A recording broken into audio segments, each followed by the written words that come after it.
चंद दिन पहले एक स्टोरी फ्लोट हुई थी तांदल्यावाला से, एक अटेम्प्टेड रेप की, माइनर के अटेम्प्टेड रेप की। उसमें एक मौलवी साहब की इन्वॉल्वमेंट हुई, शो हुई एफआईआर के अंदर।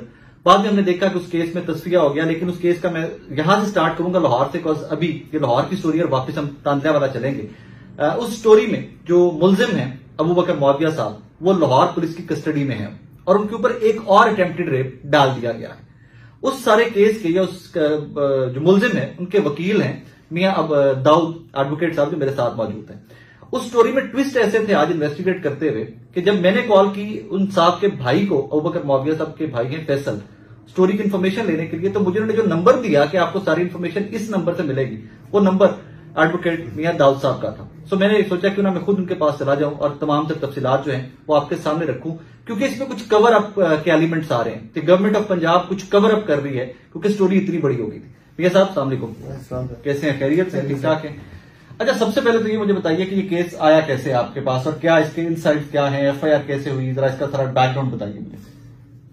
बस ये आपको पता है वकीलों के पास केस कैसे आते हैं, किसी रेफरेंस से, किसी अजीज के, किसी दोस्त के रेफरेंस से वो आते हैं। लेकिन देखिए ना, थाना शादरा के अंदर जो अब कारी अबू बकर मुआविया साहब के ऊपर इन्होंने एफआईआर दी है, वो इतनी झूठी और बेबुनियाद है कि एफआईआर में ये इल्जाम लगाते हैं कि रात को 3 बजे एक बच्चा जो है सहरी के वक्त घर से सौदा लेने के लिए निकला और 9 से 10 साल उम्र है बच्चे की। 9 से 10 साल उम्र है बच्चे की, सफियान नाम है उस बच्चे का। और जब उसको वो वापस घर नहीं आया तो फिर उसका बाप जो है वो उसको तलाश करने गया, तो वो कब्रिस्तान के पास पहुंचा, तो वहां पर कुछ लोग खड़े थे और बच्चा जो है वो रो रहा था। तो मैंने बच्चे को पूछा तो बच्चे ने बताया कि ये जो कारी अबू बकर मुआविया है, इसने ये मुझे बहला फैसला कर कब्रिस्तान ले गया और इसने मेरे साथ बदफेली की है।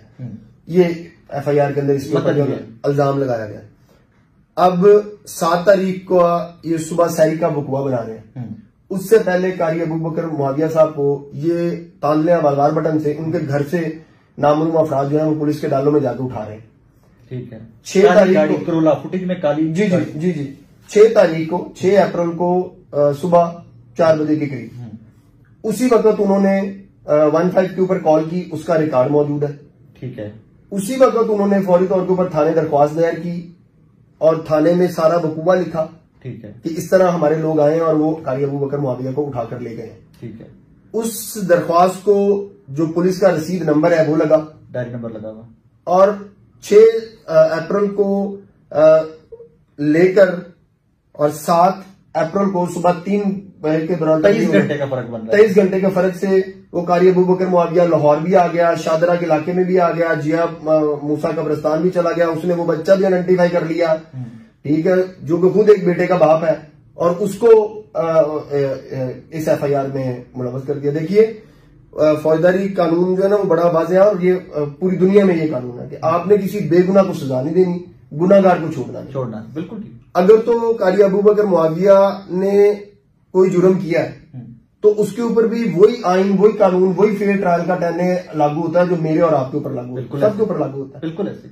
लेकिन तांदल्यावाला एक मुकदमे में इन्वेस्टिगेशन को, प्रोसिक्यूशन को या जुडिशियल सिस्टम की किसी नाकामी लकूने को कवर अप करने के लिए मीडिया, सोशल मीडिया के प्रेशर के ऊपर आप एक मौलवी को, एक कारी को गलत तरीके से झूठे ऊपर मैं बाद में आता हूँ, उसके ऊपर मैं बाद में आता हूँ। मुझे ये बताइए कि आज आपकी मुलजिम से मुलाकात हुई है? हमारी टीम की मुलाकात हुई थी क्योंकि आज उसको रिमांड के लिए पेश किया जाना था। रूटीन में तरीकाकार रिमांड के मुल्जमान के इस तरह के मुकदमात में ये होता है कि मुलजिम को पेश किया जाता है, पुलिस रिक्वेस्ट करती है, तो वो 12 तारीख का रिमांड जो है वो लेके गए हैं और पुलिस ने ये कहा कि हमने इनका पोटेंसी टेस्ट जो है वो करवाना है। ठीक है। और अदालत में ड्यूटी मजिस्ट्रेट थे, उन्होंने उसका रिमांड दे दिया। 12 तारीख को दोबारा फिर ईद की छुट्टी होगी। जो आपकी टीम की मुलाकात हुई मुलजिम से, मुलजिम ने क्या क्या बताया कि मुझे उठाया गया कैसे? मुलजिम का मौकफ ये है राय साकिब साहब, जो कि बड़ा खौफनाक है कि अगर इस तरह की रवायत अगर हम अपने सिस्टम में डाल देंगे तो लोगों का पहले ही जुडिशियल सिस्टम के ऊपर और प्रोसिक्यूशन सिस्टम के ऊपर खत्म हो चुका है। मुलजिम का ये मौकफ है कि जब 6 तारीख को इसको लेकर आए हैं वहां से नाम लोग, तो उन्होंने फिर बताया कि ये पुलिस वाले हैं और ये इनको लाहौर लेके जा रहे हैं। ठीक है। मुलजिम का ये कहना है कि कारी अबू बकर मुआविया का कि उसको लेकर फिरते रहे हैं, 3-4 थानों में लेकर गए, उसके बाद फिर इनको शादरा थाने लेके आए। ठीक है। शादरा थाने में लाके मुल्जिम कहता है कि फिर पुलिस वाले इकट्ठे हुए और वो मेरे लिए एक ख्वाजा सरा लेके आए हैं। वो 27वीं की तारीख बनती है, अबू बकर मुआविया साहब कहते हैं, और मुझे इन्होंने तशद्दुद करके कहा कि तुम इसके साथ ज्यादती करो, हमने तुम्हारी वीडियो बना ली है और एविडेंस क्रिएट कर, हाँ बदफेली करो, हमने इसकी वीडियो क्रिएट करनी, ये मुल्जिम कह रहा है। मुल्जिम ने उनको साथ इनकार किया, इनको रेजिस्ट किया है और इनको वास्ता दिया है कि यार आप लोग मेरे साथ ज्यादती कर रहे हैं, मेरा ना तो पहले वाला इशू जेन्युइन था और ना ये वाला मेरे पे इशू जो है वो जेन्युइन बना रहे हैं। लेकिन उसको तशद्दुद का निशाना बनाया गया, लेकिन फिर भी उसने रेजिस्ट किया। उसके बाद मुल्जिम कहता है कि थोड़ी देर के बाद एक औरत लेके आए हैं पुलिस वाले और उनको कहा है कि इसके साथ करो तुम। ये थाने के अंदर, ये थाने के अंदर की आपको पता है यहाँ पे हमारे बहुत सारे टॉर्चर सेल जो है वो पुलिस आज भी ऑपरेट कर रही है। फिर मुल्जिम का ये कहना है कि जब मैंने उससे भी इंतजार किया तो फिर उन्होंने इसको नशावर कोई चीज खिलाई है, पिलाई है, नशावर चीज पिलाई है और वो भी जबरदस्ती पिलाई है। उसके बाद वो बेहोश हुआ है और नीम मदहोश हुआ है। उस नीम मदहोश होने के बाद फिर उसको जो उसको याद पड़ता है बेहोशी में, क्योंकि 2-3-4 बंदे जो है वो उसके जिस्म के साथ नोचा नोची करते रहे हैं। उसका बकायदा जो स्पर्म्स हैं उसको रिलीज करवाया गया है, उसके स्पर्म्स निकाले गए हैं, उसको फिर क्या उसे कहते हैं डब्बी में बंद किया गया। डब्बी लेने के बाद फिर वो कहते हैं कि अब नेचुरली ये अगला बतौर वकील मेरा अंदाजा है कि वो स्पर्म्स जो हैं वो बच्चे के कपड़े पे लगाए गए होंगे, इसकी शलवार पे लगाए गए होंगे ताकि ये एविडेंस क्रिएट हो। लेकिन एफआईआर के अंदर बच्चे के ब्लड का जिक्र भी है। ये एफआईआर के अंदर ये इल्जाम है, बिल्कुल है, इसमें कोई दूसरी बात नहीं। अब ये इल्जाम प्रोसिक्यूशन कितना साबित कर सकेगी ये अब ट्रायल कोर्ट में देखेंगे। लेकिन मुल्जिम का ये मौकफ जो है ये बड़ा खौफनाक मौकफ है कि आप अगर किसी बंदे को, मैं कहता हूं कि उस मुल्जिम ने जितना भी संगीन जुर्म कर लिया, अभी यह मिलिट्री कस्टडी वाले केसेस के अंदर 9 मई के केसेस के अंदर पूरा पाकिस्तान ये मुतालबा कर रहा है कि आप इनको फेयर ट्रायल नहीं दे रहे, तो भाई वही फेयर ट्रायल इस पाकिस्तानी का भी तो हक है। इसको आप एक झूठे मुकदमे में एक एविडेंस क्रिएट करने की कोशिश कर रहे हैं सिर्फ इस वजह से कि मीडिया और सोशल मीडिया का और मोमबत्ती माफिया का, लिबरल्स का प्रेशर आ गया। ये बंदा एक मौलवी है, इसके ऊपर दाढ़ी है, इसमें बीच में इत्तेसामुल्लाह ज़हीर साहब जो है वो इन्वॉल्व हो गए सिर्फ इस वजह से। इसमें 2-3 चीजें चलिए, अब इसको रिवर्स लेके जाते हैं वापस तानलेवाला में जो सारा इंसिडेंट पेश आया था बड़ा अनफॉर्चुनेट था। मैं भी बहुत वोकल उसके बारे में बड़ा खुल के मैंने भी उसके ऊपर लिखा कि इसको इन्वेस्टिगेट किया जाना चाहिए था, तस्फिया नहीं होना चाहिए था। लेकिन तस्फिया हुआ 2 पार्टीज का, इसमें पुलिस ने तो इन्वेस्टिगेट नहीं किया था मैटर। मैं गुजारिश ये करूं, वो जो तानलिया वाले एफआईआर है ना उसको अगर आप पढ़ें तो उसमें कोशिश हुई है, अटेम्प्ट हुई है, 511 साथ लगी है 376 के साथ और वो भाग गया। अब मैं गुजारिश ये करूं, वो तानलिया वाली एफआईआर कैसे झूठी लगती है? अगर तो वो बच्चे के साथ बदफेली हो रही थी तो 377 लगनी थी, 376 नहीं लगनी थी। तो पुलिस ने यहाँ पे पुलिस ने नहीं, पुलिस की वो एफआईआर ही झूठी है, सिर्फ इस एक ग्राउंड के ऊपर वो एफआईआर झूठी है। देखिए 376 की दफा कब ऐड की जाती है? जब किसी खातून के साथ जिनसी ज्यादती होती है। ओके। जब किसी बच्चे के साथ आपने कहीं तो आप तो और बदफेली का मामला कर तो आपने 377 लगानी है। ऑल राइट, तो इसका मतलब पुलिस का पहले ये लुकुना तो यहाँ वो नजर आ रहा, और फिर वो है भी कोशिश। सेकेंडली मुझे ये बताइए, जब जिस तरह आप है भी कोशिश, इसके ऊपर भैया जो सामने आया मौलाना साहब की जानिब से या जो बाकी हमारे जो साहबान इन्वॉल्व थे वहां पे, उन्होंने कहा जी बच्चे से दबवाने के लिए अबू बकर मुआविया साहब लेकर रूम में गए।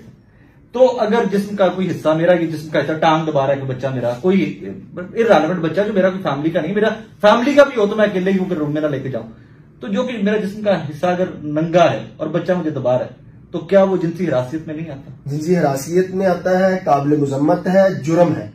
Thank you very much. ये इसमें कोई दूसरी राय नहीं है। अब क्या ये बात अबू बकर मुआविया ने कही है? ये तमाम लोग जिन्होंने तमाम लोग 1000 लोगों ने कही है, कहते रहे वो। अगर अबू बकर मुल्जिम ने ये बात कही है, लेकिन मुल्जिम के कमरे में बच्चा क्या कर रहा था, सवाल फिर ये पैदा होता है, क्या रिश्तेदार था, बेटा था, भांजा था, भतीजा था? इस बात की तो अभी तहकीकात होनी थी। उसके पास तो गवाह मौजूद है बच्चे के बाप के पास कि मैं अकेला कमरे में नहीं गया, और वो गवाह जो है वो तस्फिया कर गए हैं।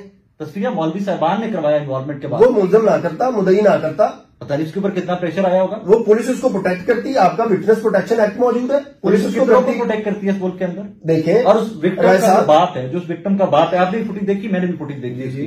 क्या आपको लगता है कि इस तरह के बैकग्राउंड से है कि उसको कोई अपनी ग्राउंड होल्ड कर सकता है, पैरों पे वजन डाल सकता है? राय साकिब साहब, अगर निजाम अदल डिलीवर नहीं कर रहा, प्रोसिक्यूशन सिस्टम डिलीवर नहीं कर रहा, ये असर और सूख वाले लोग यहाँ पे काम कर रहे हैं, तो इसका मतलब ये है कि आप किसी मोमबत्ती माफिया के प्रेशर के ऊपर एक नई झूठी एफआईआर दे दें, ये तो ज्यादती है। एग्जैक्ट इसी पॉइंट पे आपको लेके आ रहा था।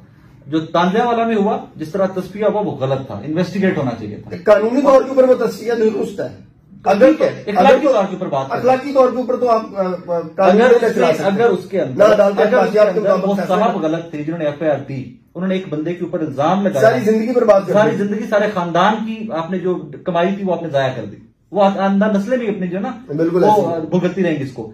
अगर वो एफआईआर गलत थी, पुलिस ने किसी अपने ग्रज में दी थी, तो उसके खिलाफ कार्रवाई होनी चाहिए उस बच्चे के बाप के खिलाफ। That's my stance. और अगर वो एफआईआर ठीक थी तो उसको इन्वेस्टिगेट होना चाहिए था।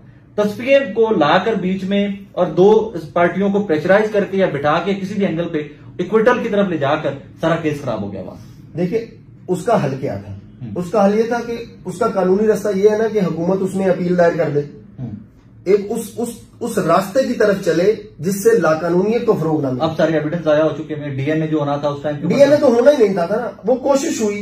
अटेम्प्टेड रेप में पता नहीं किस हद तक कोशिश हुई कि जिस तरह हम कह रहे हैं कि यहाँ के उसका डीएनए तो एफआईआर में मतन में तो इस तरह की बात है ही नहीं कि डीएनए की तरफ बात जाती है। स्पर्म क्रिएशन हुई है, यहाँ पर हुई है शादरा वाली एफआईआर, वहां पर भी कोई स्पर्म का वो एफआईआर में नहीं लिखा हुआ, इसमें तो एफआईआर में लिखा हुआ ना कि उसके साथ बदफेली की, खून आलूद कपड़े मौजूद है। ये एफआईआर का मतलब है लाहौर वाली एफआईआर का। तो ताना वाली एफआईआर का ये मतलब नहीं है। ताने वाली एफआईआर का ये मतलब है लोग आए, शोर पड़ा, भाग गया, ये बंदूक भी दिखाई, वो भाग गया।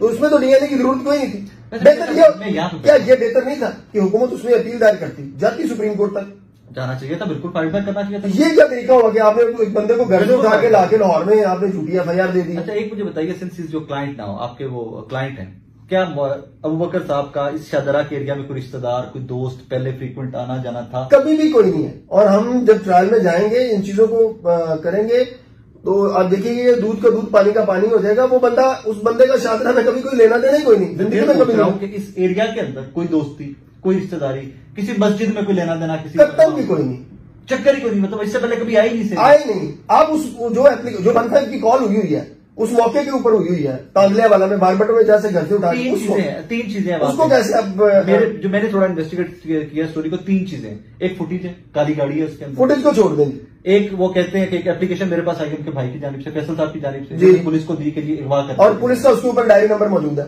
तो वो ऑफिशियल डॉक्यूमेंट हो, वो ऑफिशियल डॉक्यूमेंट हो गया। वो कहते हैं 15 की कॉल, 15 की कॉल है, उसकी नंबर भी मौजूद है, वो ट्रेस आउट। 15 कॉल के ऊपर रिस्पॉन्ड आया, पुलिस आई थी, पुलिस आई मौके के ऊपर, एसएचओ आया मौके के ऊपर, सब इंस्पेक्टर आया, वो रपट लिख कर गए, और उसी टाइम पे आया कि जबकि ये उसी टाइम पे आया।